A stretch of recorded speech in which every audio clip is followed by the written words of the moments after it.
Hi అండి, good morning. One thing అండి, నాది 57K ఉన్నారు ఫేస్బుక్లో, కానీ అది రావట్లేదు, ఫర్గట్ కొట్టిన. సో ఇప్పుడు మళ్ళీ ఐడి న్యూ ఐడి ఉంది, లిల్లీ సేమ్.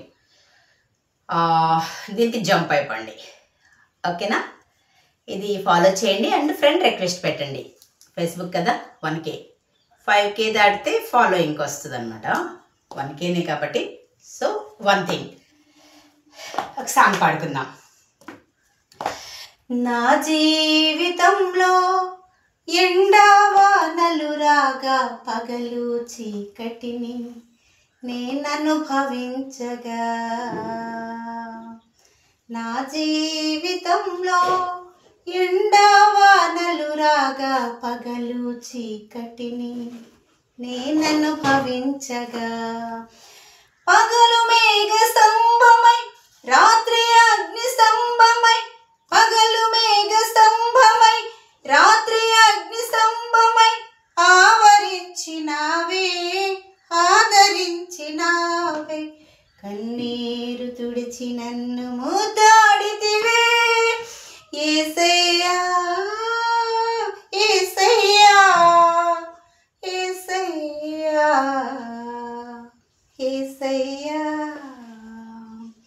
హల్లెలూయా హల్లెలూయా హల్లెలూయా హల్లెలూయా హల్లెలూయా, స్తుతించి పాడి కీర్తింతును, జీవము కంటే ఉత్తమము నీ కృపను. మన జీవితంలో ఎండావానలంటే సమస్యలకు సాదృశ్యం.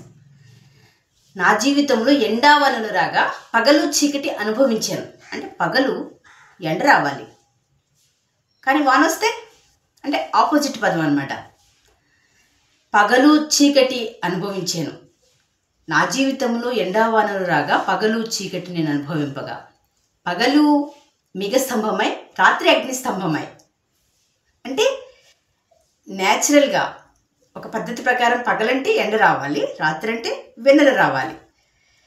సో సమతుల్యత లేనప్పుడు, సమస్యల వలయాన చిక్కుకున్నప్పుడు ఎవరు మనకు తోడుగా ఉంటారు? మనం నమ్మిన ఆ దేవుడు తప్ప నథింగ్. ఎవ్వరు తోడు రారు, దాని అర్థం అన్నమాట. ఓకే ఓకే సో దేవుని మీదే మనం నమ్మకం ఉంచాలి, ఏ మనుషుల మీద మనం ఆధారపడకూడదు. Thank you.